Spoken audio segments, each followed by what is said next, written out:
यक्ष यशोधरा के सौंदर्य पर मोहित हो चुका था। यक्ष फुसफुसाया, रूपवती, तेरी सुंदरता साधारण मनुष्य के लिए नहीं, तू तो मेरी होगी। तेरे पति का क्या हक है तुझ पर? आ चल मेरे साथ। यशोधरा चौंक कर उठी और डर गई। राघव ने तलवार उठाई और उस साए पर झपटा, लेकिन तलवार उसके आर पार चली गई, जैसे वह धुआं हो। यक्ष ने गर्जना की और उसी पल यशोधरा का हाथ पकड़कर उसे खिड़की से बाहर उठा ले गया। राघव चिल्लाया, यशोधरा, मत ले जाओ उसे, वो मेरी पत्नी है। यशोधरा चीखती रही, मुझे मत ले जाओ, छोड़ दो मुझे। पर अगले ही क्षण यशोधरा और यक्ष अंधकार में समा गए। परंतु राघव ने हार न मानी।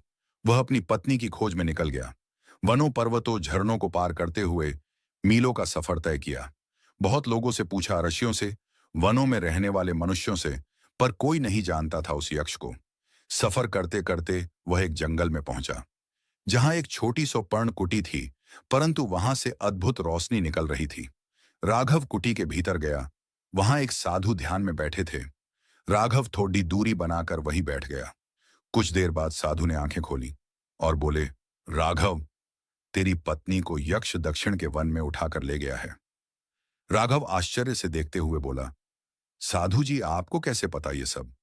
साधु मुस्कुराए और बोले, पुत्र, इस संसार में बहुत कुछ ऐसा है जो समझ से परे है। अब जल्दी जा, नहीं तो बहुत देर हो जाएगी। परंतु याद रखना, उससे जीतना आसान नहीं होगा। वह यक्ष है, बहुत शक्तिशाली है। उससे तेरे प्रेम की सच्चाई और तेरी पत्नी का पतिव्रत धर्म ही बचा सकता है। राघव ने साधु को प्रणाम किया और भागता हुआ दक्षिण के उस जंगल की ओर गया, जहां यक्ष यशोधरा को ले गया था।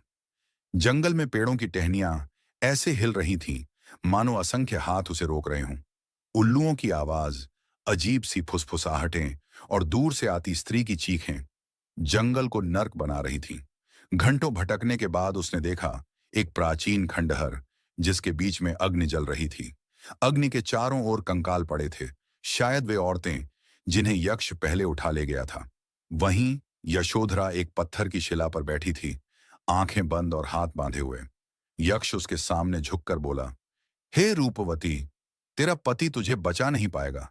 तू आज से मेरी दुल्हन होगी। कहानी कैसी लग रही है कमेंट में बताइए, और प्लीज चैनल सब्सक्राइब करिए। आप लोग सब्सक्राइबर करने में बहुत कंजूसी करते हो, और दबाकर लाइक करिए। धन्यवाद। बने रहे कहानी के अगले भाग के लिए।